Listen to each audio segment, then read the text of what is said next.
اعوذ باللہ السمیع العلیم من الشیطان اللعین الرجیم بسم اللہ الرحمن الرحیم الحمد للہ کاشف الکروب وعالم الغیوب والمطلع علی اسرار القلوب والمنزہ عن الجہات والنقائص والعیوب والمستغنی عن الملبوس والمشروب والمطعوم غالب بعزته غیر مغلوب ظاہر بدلائلہ غیر محجوب والصلاة والسلام والتحیۃ والاکرام علی الرسول الثقلین محبوب رب المشرقین والمغربین ووسیلتنا فی الدارین جد الحسن والحسین ابی القاسم محمد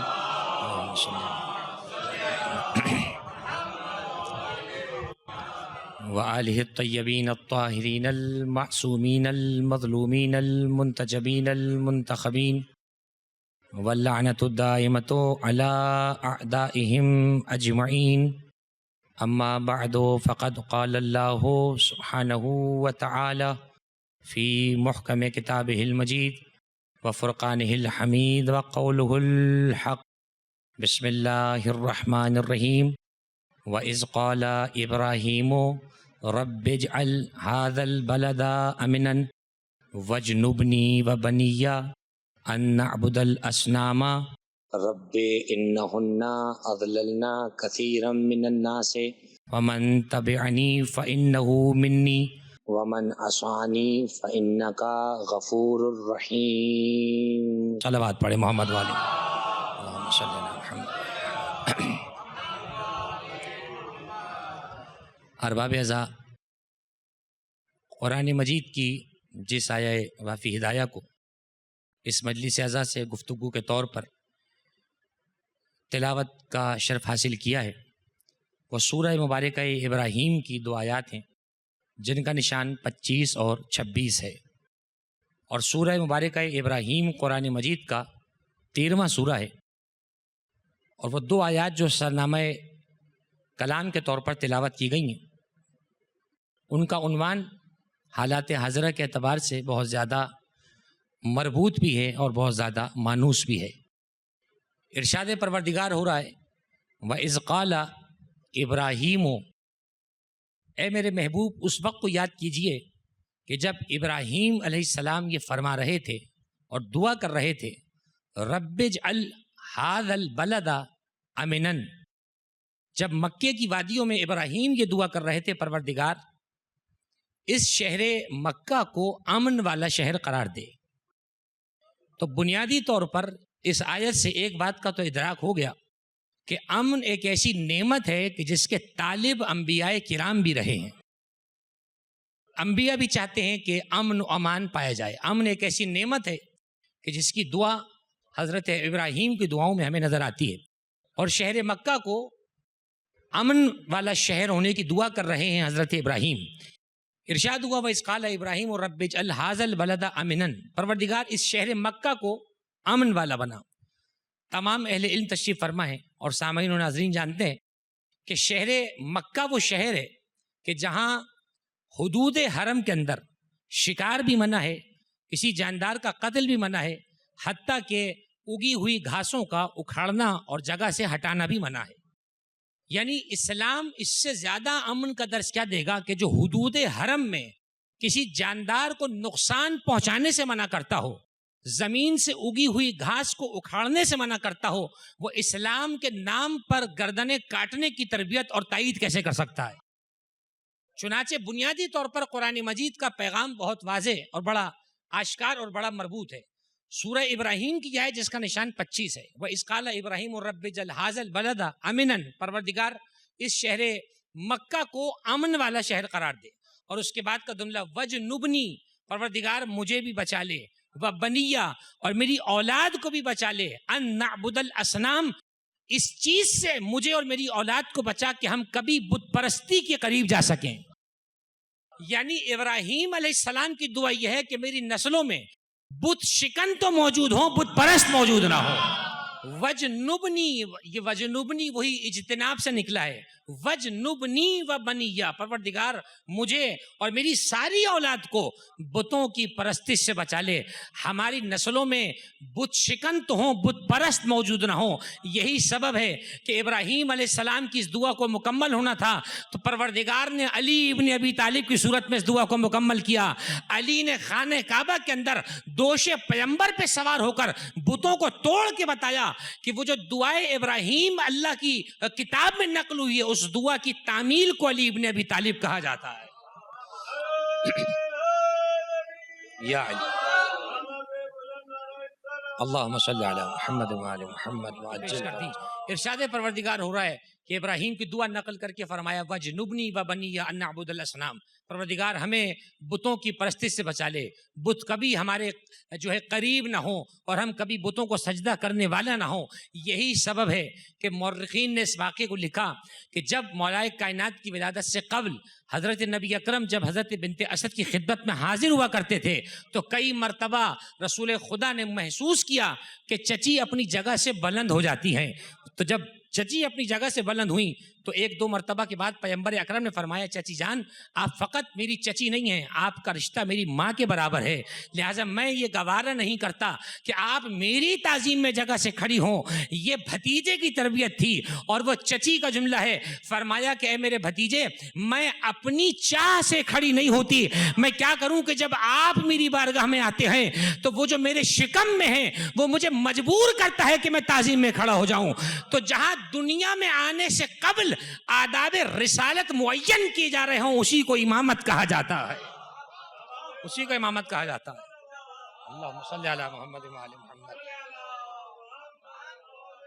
جہاں دنیا میں آنے سے قبل، اب میں عجیب و غریب اس منزل پر جملہ خدمت میں ہدیہ کر دیتا ہوں، یہ احترام رسالت تھا کہ جو علی ابن ابی طالب انجام دے رہے تھے. تب تو صحیح کہ پروردگار نے طے کیا کہ اگر علی ابن ابی طالب اس طریقے سے پیغمبر کا احترام کریں گے تو پیغمبر کے لیے لازم قرار دیا جائے گا کہ اب جب بھی کبھی پیغمبر کی بزم میں فاطمہ تشریف لائیں تو پیغمبر اپنی جگہ سے تعظیم فاطمہ میں کھڑے ہو جائیں. وجنبنی و بنیہ ان نعبد الاصنام، پروردگار مجھے اور میری نسل کو بتوں کی نجاست سے اور بتوں کی پرستش سے محفوظ فرما لے. اور اس کے بعد کا جملہ بڑا کلیدی جملہ ہے جو ہمارے تقریر کا مرکزی موضوع قرار پائے گا. اس کے بعد 26ویں آیت میں ارشاد فرمایا فمن تبعنی، پروردگار اس کلام کو نقل کر رہا ہے، ابراہیم فرما رہے ہیں فمن تبعنی، پس جو مجھے ابراہیم کی اتباع کرے فإنہ منی، وہ منیت کے درجے پر فائز ہو جاتا ہے. جو ابراہیم کی اتباع کرے وہ منیت کے درجے پر فائز ہو جاتا ہے. آپ تمام حضرات جانتے ہیں اس شریعت مطہرہ کے اندر اللہ سبحانہ و تعالیٰ نے کچھ ابراہیم علیہ السلام کی سنتوں کو باقی رکھا ہے. آپ سب جانتے ہیں کہ ناخن کاٹنا سنت ابراہیمی میں شامل رہا ہے، اسی طریقے سے دیگر سنت ابراہیمی اپنے مقام پر ہیں. تو ایک اصول تو پروردگار نے اور دے دیا کہ اگر سنت ابراہیمی کو شریعت میں باقی رکھا جا سکتا ہے تو اگر پیغمبر کے آباء و اجداد دین ابراہیمی پر رہے ہوں تو ان کے بارے میں کفر کی بات کرنے کا فلسفہ کیا ہے. یہ اصول ہے، اس لیے کہ اللہ کو شریعت ابراہیم پسند ہے. تو جب ابراہیم علیہ السلام کی شریعت کی کچھ چیزیں زندہ رکھی جا سکتی ہیں تو جو دین ابراہیمی پر زندہ رہے ہوں، چاہے حضرت عبداللہ علیہ السلام ہوں، چاہے حضرت آمنہ علیہ السلام ہوں، چاہے حضرت ابو طالب علیہ السلام ہوں، تو تسلیم کرنا پڑے گا کہ یہ سب دین پیغمبر سے پہلے دین ابراہیمی پر باقی تھے. چنانچہ دعائے ابراہیم منتقل ہو رہی ہے اور دعائے ابراہیم آگے بڑھ رہی ہے.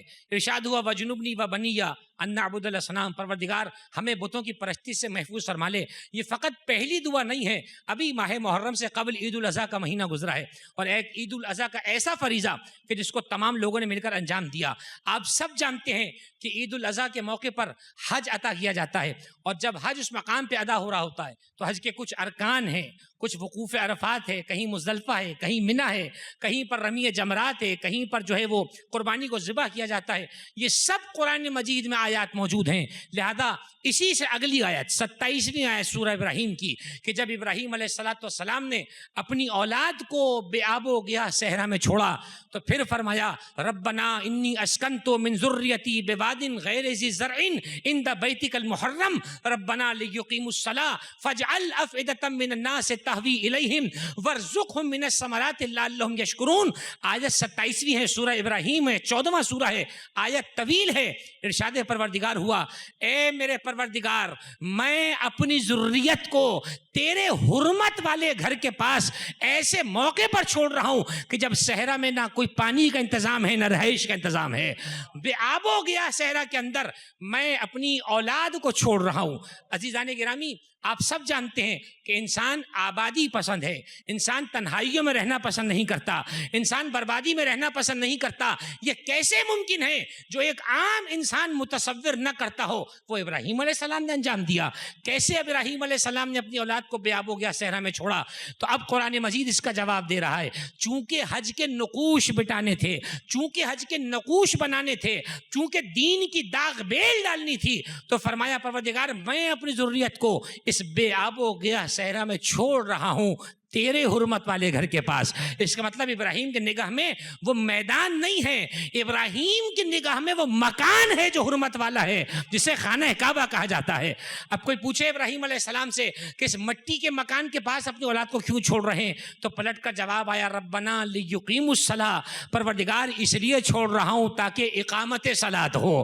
اس جملے پہ توجہ چاہوں گا احباب کی، اقامت صلاۃ ہو، یعنی ابراہیم نماز قائم کرانا چاہ رہے ہیں. اب ایک جملے سے اگر ابراہیم سے آل ابراہیم تک کا سفر ہو، ایک جملے سے ابراہیم سے حسین تک کا سفر ہو، تو ابراہیم وہ جو نماز قائم کرنے والے ہیں اور حسین وہ جو نماز کو بچانے والے ہیں. اس لیے زیارت وارثہ میں جواب آیا اشہد انک قد اقمت الصلاۃ وآتیت الزکوٰۃ، حسین میں گواہی دیتا ہوں تم نے دین کو اس طریقے سے قائم کر دیا کہ اب رہتی دنیا تک کوئی بے دین تو ہو سکتا ہے، نماز کا منکر نہیں ہو سکتا ہے. اللہم صلی علی محمد وعلی محمد. ابراہیم علیہ السلام کی دعا آگے بڑھ رہی ہے ربنا انی اسکنت من ذریتی بواد غیر ذی زرع عند بیتک المحرم. ایک جملے پہ توجہ جہاں جہاں تک بات پہنچ جائے.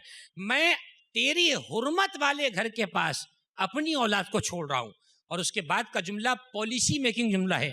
فرمایا فجعل افئدۃ من الناس تہوی الیہم، تو پس اے پروردگار لوگوں کے دلوں کو میری اولاد کی طرف موڑ دے.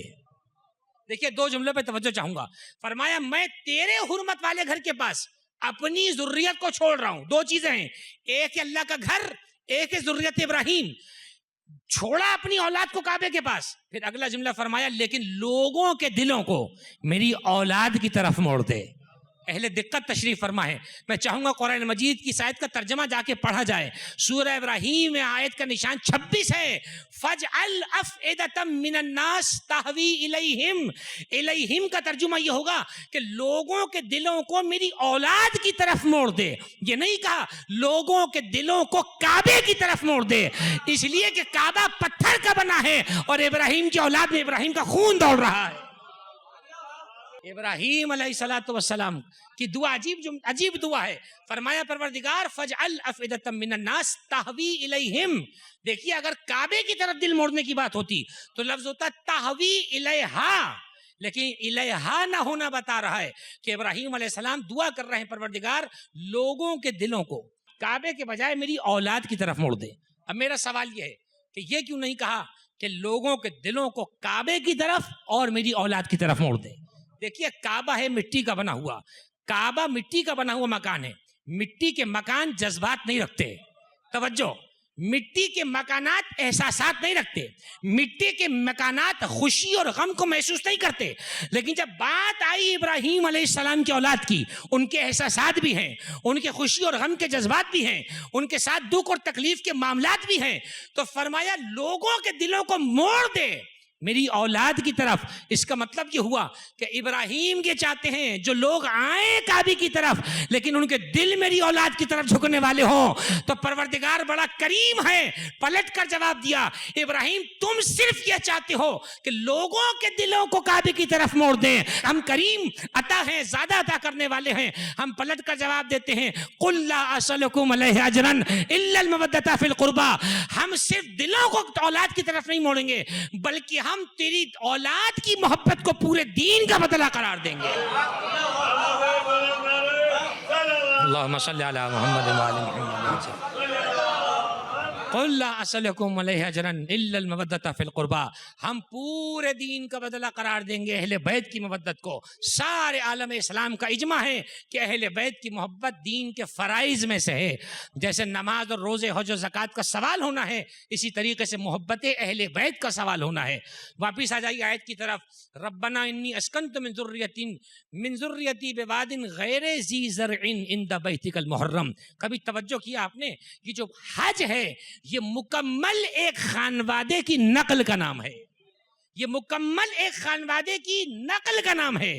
وقوف عرفات یاد ہے اس وقت کی جب ایک ماں بچے کی پیاس میں رکی ہوئی ہے. یہ سعی یاد ہے اس ماں کی کہ جو ایک بچے کی پیاس کے لیے دوڑ رہی ہے کہ کسی عالم میں بچے کی پیاس بجھ جائے.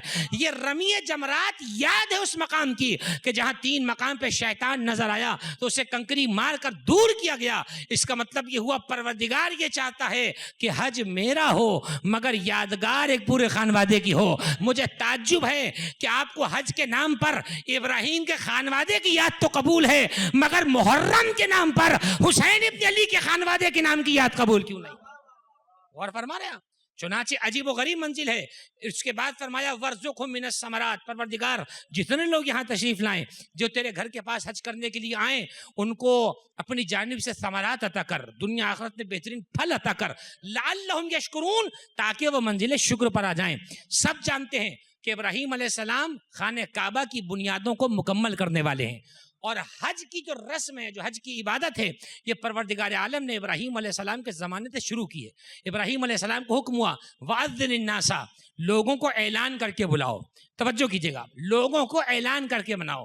اذان کہتے ہیں اعلان کو, لفظ اذان جو بولا جاتا ہے اسی کو اعلان کہا جاتا ہے, اور مؤذن کہتے ہیں اعلان کرنے والے کو. ابراہیم کو حکم ہوا وَأَذِّنِ النَّاسَ, لوگوں کو اعلان کر کے بلاؤ حج کی طرف. ابراہیم علیہ السلام نے جیسی جملہ سنا ایک مرتبہ پہاڑوں کو چاروں طرف سے دیکھا اور آواز دی پروردگار کسے آواز دوں, یہاں تو کوئی نظر ہی نہیں آ رہا ہے, ابھی 18 ذی الحج کا دن گزرا ہے. فرمایا پروردگار کیسے آواز دوں, یہاں تو کوئی نہیں آ رہا.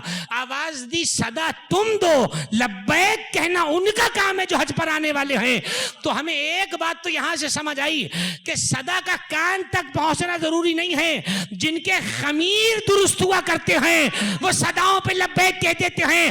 جن کے خمیر نے ابراہیم کی آواز پہ لبیک کہا وہ حج کے موسم پہ ضرور جائے گا, اور جن کے خمیر نے اعلان غدیر پہ لبیک کہا وہ غدیر تک ضرور آئے گا, اور جس کے خمیر نے حل میں ناصر کا جواب دیا وہ مجلس حسین میں ضرور آئے گا, وہ مجلس حسین میں ضرور آئے گا. یا اللہ. تو ابراہیم علیہ السلام نے اعلان کیا, اعلان پیغمبر نے بھی کیا, لیکن عجیب شان کا اعلان ہے. ابراہیم علیہ السلام کے اعلان میں کہیں نہیں ملتا کہ آواز دے کر کہا ہو کہ جو حاضر ہیں وہ غائب کو بتائیں, لیکن قربان جائیے اعلان غدیر کے, بڑا نرالا اعلان ہے. پیغمبر یہ چاہتے ہیں 1.25 لاکھ جتنے موجود ہیں ان تک تو غدیر پہنچے سو پہنچے, لیکن پیغمبر یہ چاہتے ہیں الا فلیبلغ الشاہد الغائب, پیغمبر یہ چاہتے ہیں جتنے حاضر ہیں وہ گھر جا کر غدیر بتائیں. اس لیے کہ غدیر مسلسل سفر کرنے کا نام ہے, غدیر مسلسل سفر کرنے کا نام ہے. غدیر کسی تہوار کا نام نہیں ہے, غدیر کسی فقط رسم کا نام نہیں ہے, غدیر پیغمبروں کی محنت کا نام ہے, غدیر پیغمبروں کی مراد کا نام ہے, غدیر ختمی مرتبت کی خوشی کے دن کا نام ہے. چنانچہ ابراہیم علیہ السلام دعا کر رہے ہیں فمن تبعنی, پروردگار جو میری اتباع کرنے والا ہو فإنہ منی, پس وہ مجھ سے ہوگا. اس کا مطلب یہ ہوا کہ پیغمبر سے رشتہ داری کے لیے فقط رشتہ ہونا کافی نہیں ہے, اتباع ہونا ضروری ہے. اب کیا کیجئے گا کہ شریعت رشتہ داریوں کا لحاظ نہیں رکھتی ہے. اگر شریعت چاہے تو فارس کے رہنے والے سلمان کو منا اہل البیت کہے, اور چاہے تو ابو لہب جیسے کہ ہاتھ ٹوٹنے کی بات کرنے لگ جائے.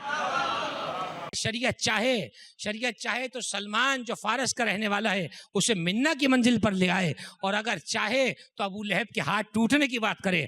شریعت کی نگاہ میں رشتہ معیار نہیں ہے، شریعت کی نگاہ میں تعلق معیار ہے کہ تعلق کس کا کیا بن جاتا ہے۔ چنانچہ ابراہیم علیہ السلام دعا کر رہے ہیں، فمن تبعنی، پروردگار جو میری اتباع کرے، فإنہ منی، وہ مجھ سے ہوگا۔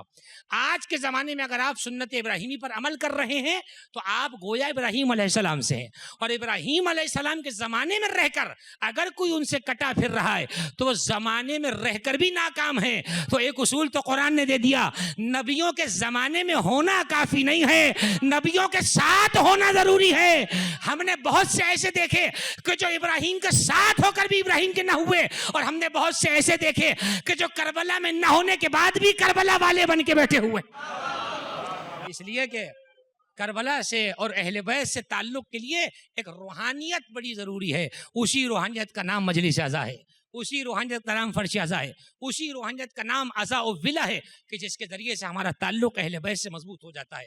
چنانچہ ابراہیم علیہ السلام کی دعا آگے بڑھی، فمن تبعنی فإنہ منی، پروردگار جو میری مکمل اتباع کرے گا وہ مجھ سے ہوگا، وہ مجھ سے ہوگا۔ اب یہ دعا آگے بڑھ رہی ہے، اب یہ لفظ منی پہ بات آگے بڑھ جائے اور اسی سے گفتگو اپنے مقام تک پہنچتا چلا جائے گا۔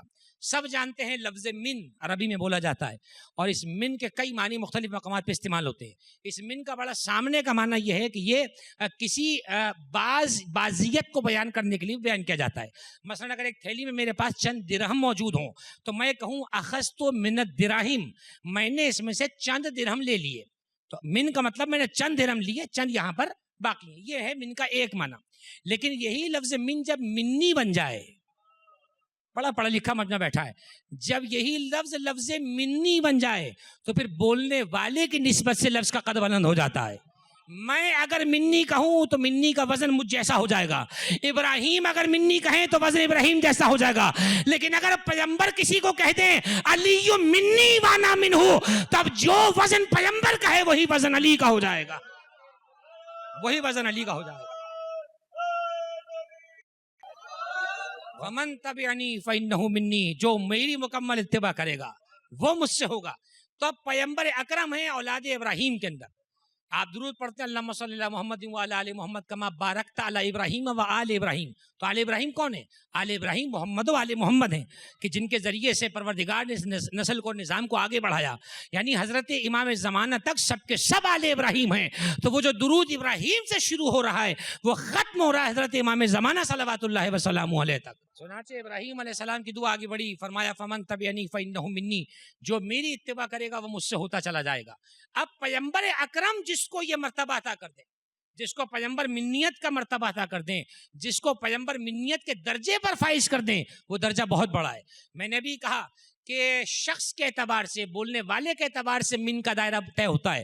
مجھ جیسا کہے تو جہاں تک میرا دائرہ وہاں تک میری منیت کا دائرہ، کوئی عالم باعمل کہے جہاں تک اس کی منیت کا دائرہ وہاں تک اس کی منیت کا دائرہ، کوئی مرج وقت اگر کہے تو جہاں تک اس کا دائرہ وہاں تک منیت کا دائرہ۔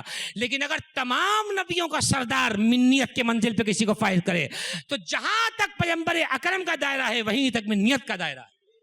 اب میں آپ کی خدمت درس کروں، دیکھیے لفظ من جز کو بیان کرنے کے لیے لایا جاتا ہے، لفظ من جز کو بیان کرنے کے لیے لیا جاتا ہے۔ آپ سب جانتے ہیں ہاتھ پورا بدن نہیں ہے، ہاتھ بدن کا جز ہے، سب جانتے ہیں ہاتھ پورا بدن نہیں ہے، ہاتھ بدن کا جز ہے، یعنی ہاتھ اور پیر پورا اعضا مل کر بدن بنتا ہے۔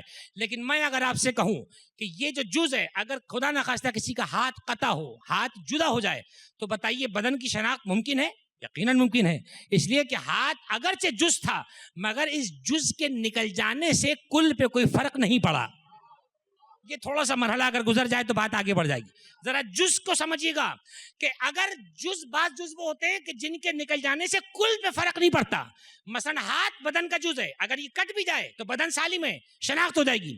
اسی طریقے سے سر بدن کا جز ہے، سر مل کے بدن بنتا ہے، لیکن یہی سر اگر تن سے جدا ہو جائے تو کہنے کو ایک جز جدا ہوا ہے، مگر یہ جز ایسا تھا جو پورے کل کی پہچان تھا. شاید اسی لیے پیغمبر نے فرمایا علی منی بمنزلت راسی من بدنی، علی مصطفیٰ کے لیے ایسے ہیں جیسے رسالت کے لیے سر ہوا کرتا ہے.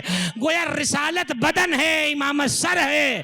گویا پیغمبر بتانا چاہ رہے ہیں سب چھوڑ دینا، علی کو نہ چھوڑنا. اگر سب بھی چھوڑ دیا تو پیغمبر موجود ہیں، لیکن اگر علی کو چھوڑ دیا اور ساری دنیا ساتھ رہی تو پیغمبر نہ کل ملے تھے نہ آج ملنے والے ہیں.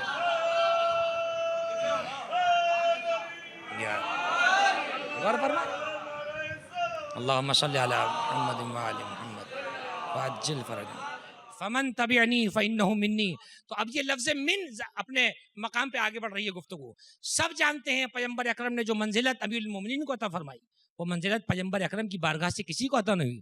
سب کے مرتبے سوا ہیں، سب کے مرتبے اپنے مقام پر، لیکن مولائے کائنات کا مرتبہ سوا ہے. مولائے کائنات کا مرتبہ وراء الورا ہے، جہاں عقل کا پرندہ نہ پہنچ سکے، جہاں معرفت کا وہم نہ پہنچ سکے، جہاں مومن کے ایمان کو تھکن ہونے لگ جائے، اس مقام کو مقام امیر المومنین کہا جاتا ہے. مقام امیر المومنین تحقیق سے زیادہ تسلیم کا مرحلہ ہے. ہم نے دیکھا ہے کہ جو علی کے بارے میں تحقیق میں پڑھتا ہے، یا علی کو گھٹا کے جہنم میں جاتا ہے یا علی کو بڑھا کے جہنم میں جاتا ہے. کامیاب وہی ہے جو علی کو تسلیم کر کے یا سلمان بن جائے یا ابو ذر بن جائے یا عمار بن جائے. پیغمبر اکرم کی بارگاہ سے شرف عطا ہو رہے ہیں. میں نے بھی آپ کی خدمت میں کہا جتنی بڑی بارگاہ اتنا بڑا منصب، جتنی بڑی زبان اتنا بڑا جملہ. اگر کسی عالم کی زبان ہو تو وزن کچھ اور ہے، کسی فقیہ کی زبان ہو تو وزن کچھ اور ہے، لیکن اگر زبان ہی وہ ہو جس پر پہلا لگا ہو وما ینطق عن الہوی ان ہوا الا وحی یوحی، تو بتائیے اس زبان سے وحی کے علاوہ کچھ نکل سکتا ہے؟ تو اگر زبان پیغمبر وہی بولتی ہے تو تسلیم کرنا پڑے گا. جو پیغمبر نے فاطمہ کے لیے بولا وہ بھی وہی ہے، جو علی کے لیے بولا وہ بھی وہی ہے، جو حسن و حسین کے لیے بولا وہ بھی وہی ہے. تو ان کے فضائل کا منکر پیغمبر کے فرمان کا منکر نہیں، وحی الہی کا منکر ہو رہا ہے. فمن تبعنی فإنہ منی. اگلا جملہ بڑا خوبصورت ہے، ومن عصانی فإنہ غفور الرحیم. سورہ ابراہیم قرآن مجید کا سورہ 13واں سورہ ہے اور 26ویں آیت ہے. پروردگار جو میری نافرمانی کرے، جو میری معصیت کرے. اب جملہ سنیے، یہ ہے نبیوں کی زبان. میں کیا کروں، بات سے بات آگے بڑھ رہی ہے. ومن عصانی، عصانی وہی معصیت سے نکلا ہے جس سے عاصی بنتا ہے، عاصی گنہگار. ومن عصانی، ابراہیم کہہ رہے ہیں پروردگار جو میری معصیت کرے، جو میری نافرمانی کرے. یہ نہیں کہتے پروردگار اسے عذاب سے دوچار کر دے، فرمایا فإنہ غفور الرحیم، پروردگار پس تو اسے معاف کرنے والا ہے. تو جو زبان جد کی ہے وہی زبان اولاد ابراہیم کی ہے. ابراہیم اپنے زمانے میں بد دعا نہیں کر رہے، بلکہ کہہ رہے ہیں پروردگار جو میری معصیت بھی کرے تو اسے غفور الرحیم ہے، معاف کرنے والا ہے. اور وہی زبان پیغمبر اکرم کی نظر آتی ہے کہ جب طائف میں آپ کو پتھر مارے جاتے ہیں تو فرماتے ہیں رب اغفرہم انہم لا یعلمون، اللہ ان کو بخش دے، یہ مصطفیٰ کا مقام نہیں پہچانتے. جہاں زبان پر بد دعا نہ ہے اسے ابراہیم وآل ابراہیم کہا جاتا ہے. تو جو لہجہ ابراہیم کا ہے وہی لہجہ مصطفیٰ کا ہے، اور جو لہجہ مصطفیٰ کا ہے وہی لہجہ حسین ابن علی کا ہے. اگر کسی مقام پر اذیت پہنچائی جاتی ہے، اگر کسی مقام پر وعدہ خلافی کی جاتی ہے تو وہی خون نسلوں میں دوڑ رہا ہے. ہاتھ اٹھا کے کہتے ہیں پروردگار انہیں معاف کر دے، میرے نانا کی امت ہیں، جیسے میرے نانا رحمت کے سرور اور پیغام لانے والے ہیں ویسے تیرا حسین رحمت کا پیغمبر ہے، رحمت کو پہنچانے والا ہے. تو اس بارگاہ سے جو منصب عطا ہوئے میرے دوستوں، میرے عزیزوں، وہ منصب بڑے عزیز ہیں. مولائے کائنات کو منصب عطا ہوا منیت کا منصب.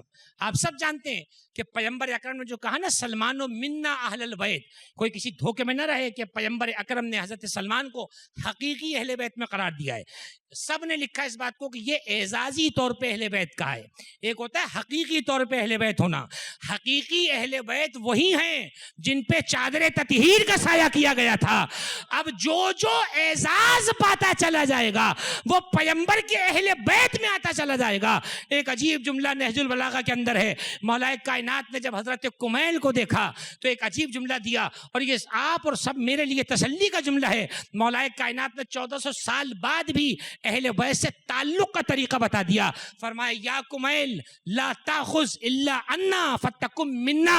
اس لفظ منا اور منی کو ذہن میں رکھیے گا. اے کمیل, اگر ہم سے دین لیتے رہو گے تو تم ہمارے ہو جاؤ گے.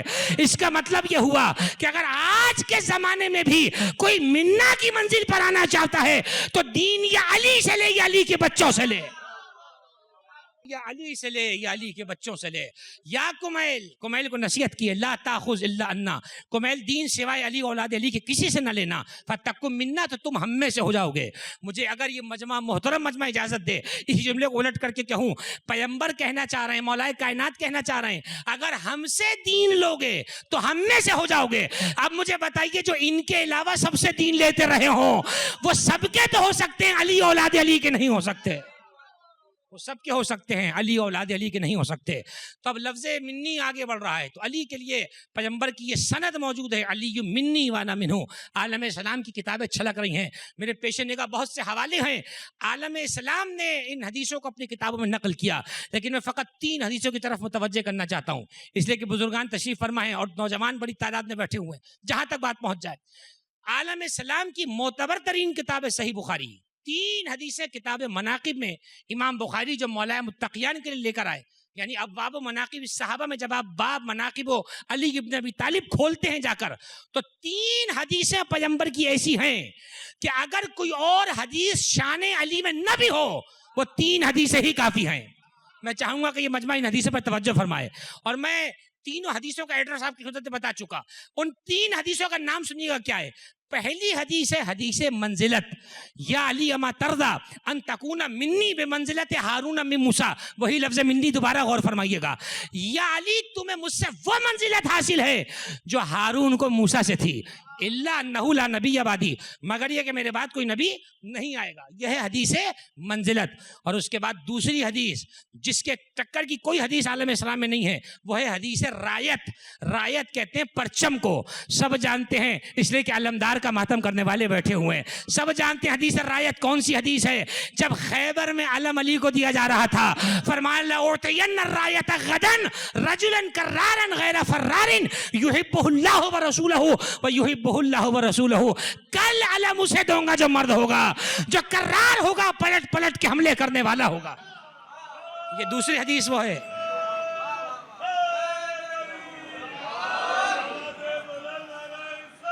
اللہم صلی علی محمد وآل محمد.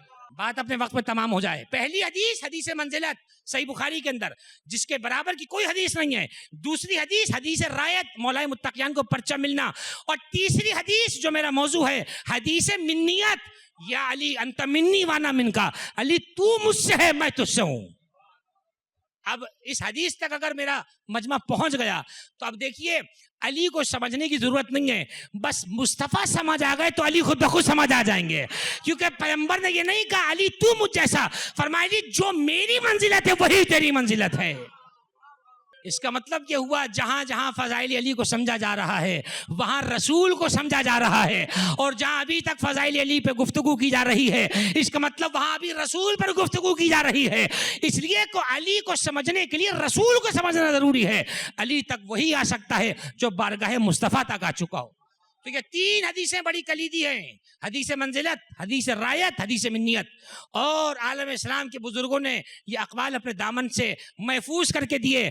بڑے بڑوں کو تمنا ہوئی, لکھنے والوں کے واقعات کتابوں میں لکھے ہیں کہ فرمایا کرتے تھے ہمیں کسی رات تمنا نہ ہوئی کہ ہمیں لشکر کا علم مل جائے سوائے خیبر کی رات کے. اس لیے کہ جملہ پیغمبر نے بہت بڑا دیا تھا کہ کل علم اسے دوں گا جو اللہ رسول سے محبت کرتا ہوگا. کمال یہ نہیں تھا, کمال یہ تھا اللہ اور رسول اس سے محبت کرتے ہوں گے. آج امتحان تھا کہ اللہ اور رسول کا چہیتا کون ہے. جب صبح طلوع ہوئی تو مجمع تو سوتا رہا, علی علم کو لے کے خیبر کی جانب چل دی. سب جانتے ہیں کہ پیغمبر اکرم نے اپنے اس شہزادے کو حضرت ابا عبداللہ سید الشہداء کو کیا مرتبہ عطا فرمائے. ساری حدیثیں چھوڑ دیجئے. جیسا میں نے آپ کی خدمت میں کہا نا کہ کوئی حدیث اگر فضیلت علی میں یاد نہ رہے 3 حدیثیں یاد رکھیے گا: حدیث منزلت، حدیث منیت، حدیث رایت. اگر کسی کے حافظے میں کوئی حدیث شان حسین میں محفوظ نہ رہے تو ایک حدیث تو کم از کم سب کے ذہن میں محفوظ ہے. میں نے حدیث بھی نہیں پڑھی، آپ کے چہرے مسکرانے لگے.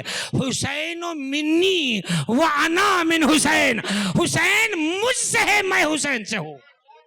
عجیب حدیث ہے، سنن ابن ماجہ کے اندر موجود ہے، عالم اسلام کی معتبر کتابوں میں حدیث ہے. حسین منی وانا من حسین، حسین مجھ سے ہے، میں حسین سے ہوں. ابھی میں آپ کی خدمت میں عرض کر رہا تھا، جتنی بڑی زبان اتنا وزنی جملہ، جتنا بڑا کہنے والا اتنا بڑا جملہ. یہ جملہ اگر کسی صحابی نے کہا ہوتا تو ہمارے لیے لائق احترام تھا، لیکن جملہ اس نے کہا جس کو دیکھنے والے صحابی بن جاتے ہیں. جملہ اس نے کہا جس کی زیارت کرنا ہر مسلمان پر فرض ہے. جملہ اس نے کہا جس پر درود پڑے بغیر نہ کسی مولوی کی نماز قبول ہے، نہ کسی عالم کی نماز قبول ہے. بس بات ختم ہو رہی ہے. حسین منی وانا من حسین. حضور تشریف فرمائیں. سب جانتے ہیں بڑوں سے چھوٹے ہوا کرتے ہیں، سب جانتے ہیں اکبر سے اصغر ہوتا ہے، سب جانتے ہیں اصل سے پھل ہوا کرتا ہے، سب کو معلوم ہے نانا سے نواسا ہوتا ہے. تو یا رسول اللہ اس میں کون سا ایسا کمال تھا کہ آپ نے فرمایا حسین منی وانا من حسین؟ عجب نہیں پیغمبر کا پلٹ کر جواب آئے، پہلے جملے سے زیادہ آخری جملے پر توجہ کرو. میں نے کہا وانا من حسین، حسین مجھ سے ہے. یہ تو سب نے دیکھا کہ نانا سے نواسا ہوا کرتا ہے، لیکن جہاں شان بدل جائے وہ فقط حسین ہے. اب تاریخ یہ لکھے گی کہ 61 ہجری سے پہلے تک نانا سے نواسا تھا، اور 61 ہجری کے بعد سے لے کر قیامت کی صبح تک نواسا سے نانا ہے. جہاں نواسے سے نانا کا نام باقی رہ جائے، جہاں حسین کی ادا سے پیغمبر کا دین باقی رہ جائے، جہاں مجلس حسین میں قرآن باقی رہ جائے، جہاں مجلس رسول کے نام پہ پیغمبر کا فرمان باقی رہ جائے، اسی کو حسین ابن علی کہا جاتا ہے. کتنی منزلتوں کے حامی ہیں حسین. حسین منی وانا من حسین. کوئی عدد نہیں ہے روایت کے اندر کہ جملہ پیغمبر نے حسین کو 10 برس کا ہو کر کہا. کوئی جملہ نہیں ہے روایت میں کہ حسین 15 برس کے ہو گئے تب کہا.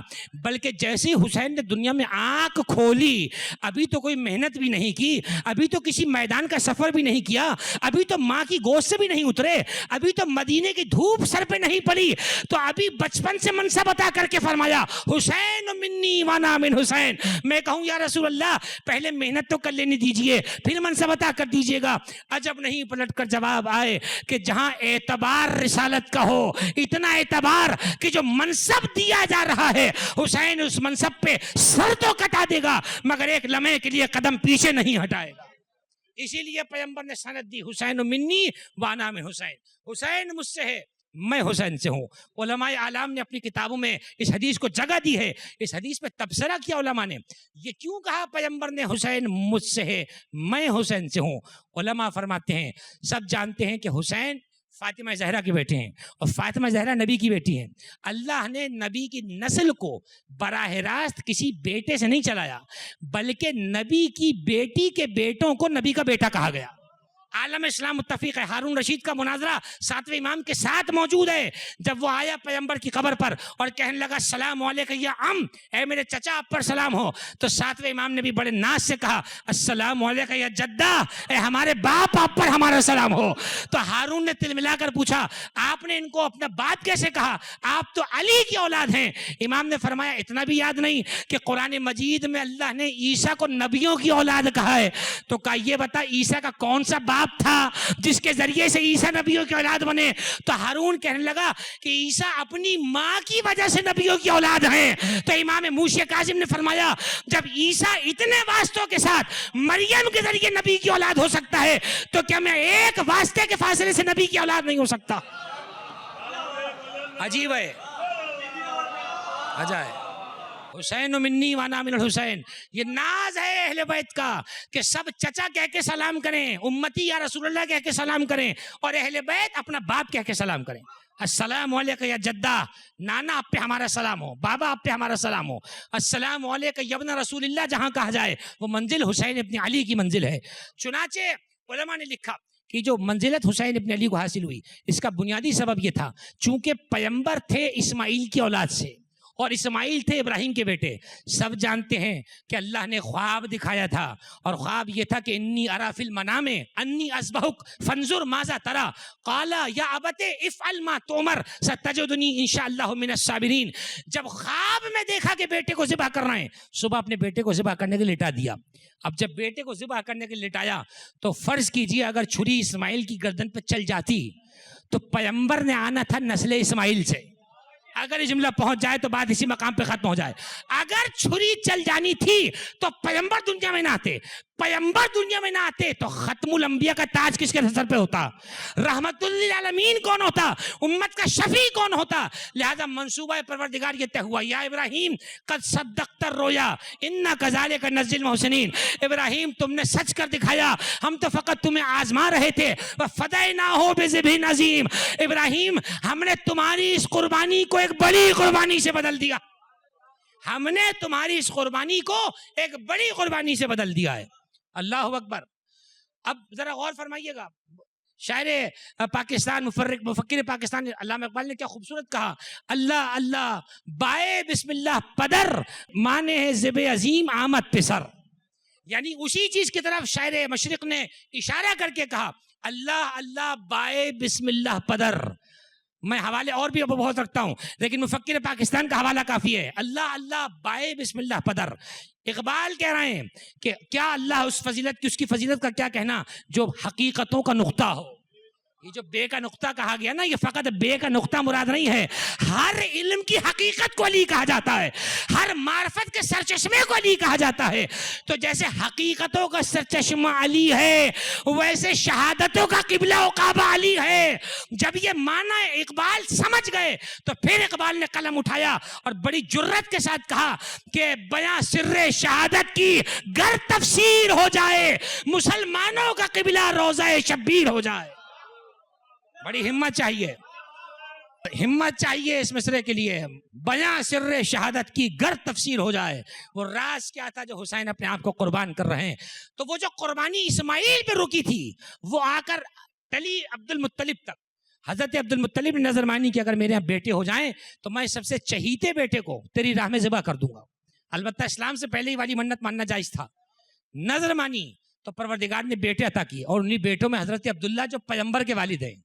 روایات ہی بتاتی ہیں حضرت عبداللہ اپنے تمام بھائیوں میں خوبصورت تھے، اپنے تمام بھائیوں میں خوبصورت ترین تھے. اب جیسے ہی ان کو قربان کرنے کا وقت آیا تو بنی ہاشم کی عورتوں نے کہا کہ کسی اور کو قربان کر دیجیے، ہم عبداللہ کو قربان نہیں ہونے دیں گے. اب کیا کیا جائے؟ کہا قرآن دازی کری جائے. اب قرے میں جس کا نام آ جائے تو کچھ اونٹوں کے لکھ کے نام ڈالے. اب جو قرہ اٹھایا تو دوبارہ پروردگار نے حضرت عبداللہ کو بچا لیا اور اونٹوں کے قدر نکلے تو 100 اونٹ حضرت عبد المطلب نے قربان کر دیے. تو وہ قربانی جو اسماعیل سے چلی تھی عبداللہ پہ رکی، عبداللہ پہ ٹلی، پھر آگے. اسی لیے پیغمبر فرمایا کرتے تھے انا ابن الذبیحین، میں 2 قربانیوں کا بیٹا ہوں، میں 2 قربانیوں کا بیٹا ہوں. وہ جو 2 قربانیاں پیچھے روکی گئی ہیں ان 2 قربانیوں کا سبب حسین ابن علی ہیں. اس کا مطلب یہ ہوا کہ اب وہ قربانی تو لی جائے گی مگر فاطمہ کے بیٹے کی لی جانی ہے. وہ قربانی حسین کی ہے. مجھے کہنے دیجئے یہ حسین ابن علی کی قربانی نہیں ہے، صرف یہ حسین نبی کی طرف سے قربان ہوئے، عبداللہ کی طرف سے قربان ہوئے، اسماعیل کی طرف سے قربان ہوئے. تو دمبے کی یاد منانے والے اور ہیں، نبیوں کے بدلے قربان ہونے کی یاد منانے والے اور ہیں. اب یہ نصیب ہے. بات ختم ہو گئی اور آخری جملے کے قریب گفتگو جا رہی ہے. حسین منی وانا من الحسین. زمانہ دیکھے گا کہ اب جہاں جہاں تک حسینیت کا پرچم بلند ہوتا جائے گا وہاں تک نام رسول اللہ زندہ ہوتا چلا جائے گا. یہ مجلسیں ذکر خدا کو بلند کرنے کا نام ہے، یہ مجلسیں شان رسالت پر روشنی ڈالنے کا نام ہے. وہ حسین کہ جنہوں نے اپنے نانا کے دین کی حفاظت کے لیے 28 رجب کو مدینے سے سفر کیا اور اس شان سے سفر کیا کہ آپ نے اپنے ساتھ اپنی حریم کو لیا، اپنے حرم کو لیا، چھوٹے چھوٹے بچوں کو لیا. وہ موسم کے جس موسم میں عرب شہر سے باہر نہیں نکلا کرتے تھے، حسین نے سرزمین حجاز کو چھوڑ دیا. حسین 28 رجب کو مدینے سے چلے اور 3 شعبان کی وہ منزل تھی کہ جب حسین نے کسی مقام پہ پڑاؤ کیا.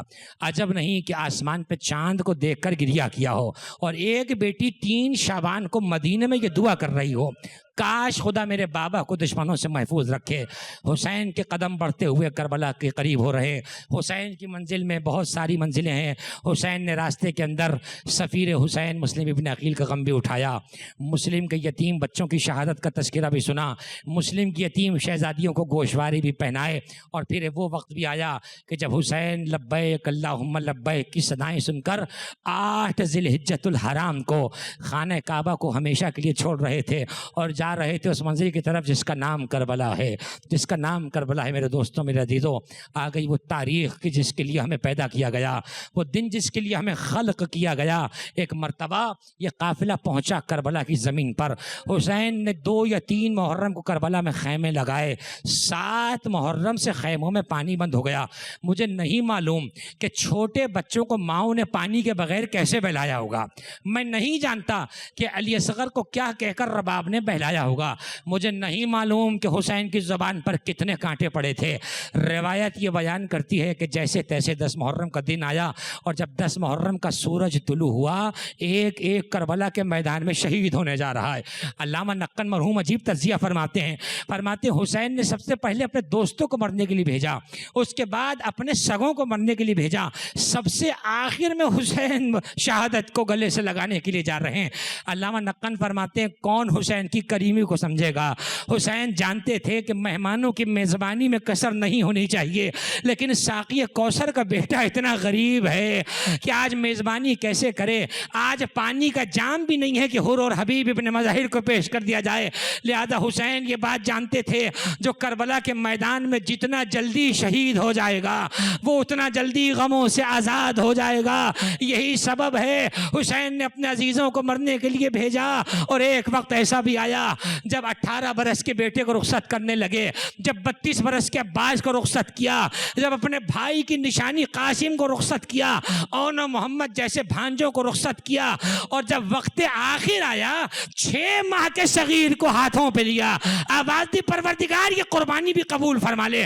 اور اب جب حسین کے پاس کوئی قربانی باقی نہ رہی، حسین نے گریبان کو چاک کریا، آئے خیمے کے دروازے پر اور آخری سلام اپنی بہنوں کو کیا۔ عجب انداز سے حسین نے سلام کر کے فرمایا یا زینبو یا ام کلثوم یا سکینہ یا رقیہ علیکن منی السلام، اے میری جنگل میں لٹ جانے والی بہنوں تم پہ حسین کا آخری سلام ہے۔ یہ حسین کا سلام آخر تھا۔ حسین میدان کربلا میں گئے، 3 دن کے بھوکے حسین جنگ کر رہے تھے۔ جنگجو چاہتا ہے جب جنگ کر رہا ہو کوئی اسے داد دینے والا ہو، اسی لیے علماء کہتے ہیں کبھی فرات کے کنارے جاتے تھے اور کہتے تھے عباس کیا ہمیں داد شجاعت نہ دو گے؟ کبھی ایک لاشے کے قریب آتے تھے جس کے سینے میں بچی کا پھل تھا، اکبر کیا اپنے بوڑھے باپ کو داد شجاعت نہ دو گے؟ حسین لڑتے چلے جا رہے ہیں۔ پھر ایک مرتبہ ایک موسم ایسا بھی آیا، حسین نے تلوار کو نیام میں رکھا، ارے حسین ابن علی فوج کے نرغے میں گھر گئے، فاطمہ کا چاند کربلا کی شام میں گھرنے لگا، حسین نے امامہ زین پہ رکھا، اے گھوڑے زینب کو خبر دے دے قیامت میں کچھ لمحے باقی ہیں۔ بس عزیزو ادھر حسین کا سر تن سے جدا ہوا، ادھر سرزمین کربلا نے شام غریبہ کی چادر کو اوڑھ لیا، کربلا کے بن میں اندھیرا چھا گیا۔ یہ اندھیرا شام غریبہ کا اندھیرا تھا۔ کیا ہے شام غریبہ؟ ارے چند بیواؤں کی رات ہے، چند یتیم بچوں کی رات ہے، چند ان بچوں کی رات ہے جن کے وارثوں کو میدان کربلا میں قتل کر دیا گیا۔ کربلا کے میدان میں شام کا اندھیرا چھانے لگا۔ ایک وقت ایسا بھی آیا کہ جب فوج بے حیا خیموں تک آئی تو بیویاں ایک خیمے میں جمع ہوئی، جب ایک ایک خیمے جلتے رہے، ایک مرتبہ آخری خیمے میں امام سجاد کو منتقل کر دیا۔ جناب سید سجاد خیمے میں ہیں، جناب زینب خیمے میں جانا چاہتی ہیں لیکن جانے کا دروازہ نہیں ملتا۔ حمید ابن مسلم کہتے ہیں میں سمجھا کہ شاید اس بی بی کی بینائی چلی گئی ہے، اسے خیمے کا راستہ نظر نہیں آ رہا. میں نے آواز دے کے کہا بی بی خیمہ جل رہا ہے, تو خیمے میں کیوں جانا چاہتی ہے؟ آواز دی یا شیخ ان لنا علیلا فی الخیمہ وہو لا یتمکن للجلوس والقعود. ارے میرا بیمار بھتیجا خیمے میں اکیلا رہ گیا. ہاں میرے دوستو, ایک مرتبہ خیمے میں داخل ہوئی, یا علی کہہ کے امامت کو بچایا, سجاد کو کسی بلند ٹیلے پہ رکھ کے رکھا, ایک ٹوٹا ہوا نیزہ ہاتھ میں لیا, فرات کا رخ کر کے کہا عباس عباس آج تم نہ ہو تو کیا ہوا, آج زینب خیموں کا پہرا دے گی. ایک ایک بچے کو جمع کرنا شروع کیا. شام غریبہ میں خیمے میں دھوئیں بلند ہیں. جب سارے بچوں کو شمار کرنے لگی, ایک مرتبہ جب دیکھا سکینہ نظر نہیں آتی, ایک ایک بی بی کے پاس گئی, کیا میری سکینہ کو کہیں دیکھا ہے؟ جانتے ہو نا سکینہ حسین کے سینے کا سکون ہے. ایک مرتبہ جب سکینہ کہیں نہ ملی, آواز دے کے فرماتی ہے کلثوم تم بچوں کا دھیان دو, میں میان کربلا جاتی ہوں. آئی ایک مرتبہ کربلا, فرات کی جانب رخ کیا, عباس کیا کہیں سکینہ کو دیکھا ہے؟ جب جواب نہیں آیا, ایک مرتبہ ایک نشیب کے قریب رکی, دیکھا کسی بچی کے رونے کی آوازیں آ رہی ہیں. اب جو جا کے دیکھا, ایک سر بریدہ لاشے پر سکینہ نے سر رکھا ہوا ہے اور سکینہ مائل بنیند ہے. بچی کے قریب گئی, سکینہ سے کہا بیٹی ایسے مقتل میں لاشوں پہ نہیں سویا کرتے, کس کے لاشے پہ سو رہی ہو؟ آواز دی پھپھی اماں مجھے نہیں پتا کس کا لاشا ہے, جب مجھے نیند آ رہی تھی اس لاشے نے مجھے بیٹی کہہ کے بلایا. آواز دی بیٹا اگر یہ تیرے بابا کا لاشا ہے تو سینے پر سویا کرتی تھی, بس یہ جملہ سننا تھا. بچی نے جنازے پہ اشارہ کیا, اے پھپھی اماں میں نے سینے پہ بہت تلاش کیا مگر اتنے تیر پیوست ہیں. ایک مرتبہ سکینہ کو باپ کے لاشے سے جدا کیا, آئیں بیویوں کے جھرمٹ میں, سارے بچے تھکے ہارے سونے لگے. ایک وقت ایسا بھی آیا کہیں سے کسی نے پانی کی سبیل کی, اب جو پانی لایا گیا جناب زینب نے سکینہ کو جگایا, سکینہ پانی آیا ہے. جملہ سنیں گے میرے عزیزو, بچی غش سے جاگی, کہا کیا میرے چچا عباس آ گئے؟ آواز دی سکینہ چچا نہیں آئے, پانی کی سبیل آئی ہے. سکینہ پہلے پانی پیو. کہا فرمائے پھوپھی اماں آپ پیاسی ہیں, پہلے آپ پانی پیجئے. فرمائے سکینہ پہلے چھوٹے پانی پیا کرتے ہیں. بچی نے جام ہاتھ میں اٹھایا, کربلا کا رخ کیا. آواز دی سکینہ کدھر جا رہی ہو؟ آواز دی پھوپھی اماں ابھی تو آپ نے کہا پہلے چھوٹے پانی پیا کرتے ہیں. سکینہ کو گلے سے لگا لیا, سہمے ہوئے بچے سو رہے ہیں. اتنے میں زینب نے کیا دیکھا, شام غریبہ کا اندھیرا ہے, کوئی گھڑ سوار ہے جو قریب چلا رہا ہے. زینب نے نیزہ ہاتھ میں لیا ہوا ہے, 2 قدم آگے بڑھ کے کہتی ہیں سوار ہمارے قریب نہ, اب ہمارے پاس لوٹنے کو کچھ باقی نہیں بچا. سوار قریب آتا رہا, زینب آگے بڑھتی رہی, سوار قریب آیا. زینب نے عجیب جملہ کہا, میں علی کی بیٹی تجھے آخری مرتبہ حکم دیتی ہوں ہمارے قریب نہ آنا, بس علی کا نام سننا تھا. سوار اسی مکان پہ رک گیا, بس چہرے سے نقاب ہٹائی, آواز دی زینب کیا اپنے بابا کو نہیں پہچانا؟ جناب زینب بیویوں کے پاس گئی, اے بیویوں کوئی چادر کا ٹکڑا ہو تو مجھے دو, میرا بابا مجھ سے ملنے آیا ہے. جب چادر نہ ملی ہاتھوں سے چہرے کا پردہ کیا, آواز دی بابا میرا بھرا گھر لٹ گیا. بابا عباس حسین کی کمر توڑ گئے, اکبر حسین کی بینائی لے گئے, بابا اصغر حسین کے ہاتھوں پہ ذبح ہو گیا. ایک ایک بیوی نے علی کو پرسہ دیا, بس آخری جملہ زحمت تمام. جب سب علی کو پرسہ دے چکے, ایک مرتبہ علی کہتے ہیں زینب کہ ہماری سکینہ ہمیں پرسہ نہیں دے گی. 4 برس کی سکینہ دادا کے قریب ہوئی, ایک عجیب جملہ کہا, دادا آپ کی بیٹی نے بلایا, آپ نجف سے چلے آئے. دادا میں بین کرتی رہی, شمر کے ناپاک قدم تھے, میرے بابا کا سینہ تھا, دادا آپ نجف سے نہ آئے, بس یہ جملہ سننا تھا. ایک مرتبہ سکینہ کو گلے لگایا, اے سکینہ تیرے بابا کا گلا ہمارے زانو پہ کٹ رہا تھا, حسین ہمارے سامنے تہے خنجر ذبح کر